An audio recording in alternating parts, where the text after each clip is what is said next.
الحمد لله رب العالمين الرحمن الرحيم مالك يوم الدين إياك نعبد وإياك نستعين اهدنا الصراط المستقيم صراط الذين أنعمت عليهم غير المغضوب عليهم ولا الضالين.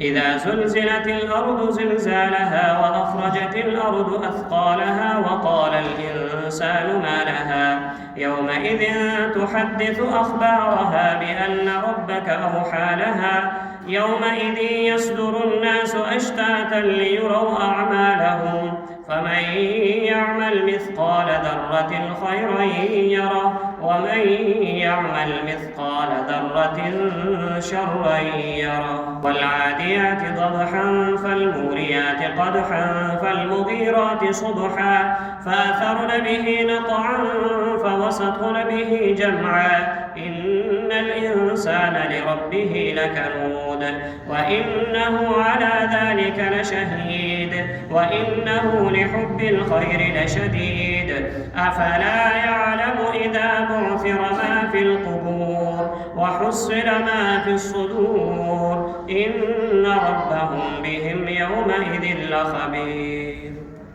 القارعة ما القارعة وما أدراك ما القارعة يوم يكون الناس كالفراش المبثوث وتكون الجبال كالعهن المنفوش فأما من ثقلت موازينه فهو في عيشة راضية وأما من خفت موازينه فأمه هاوية وما أدراك ما هي نار حامية.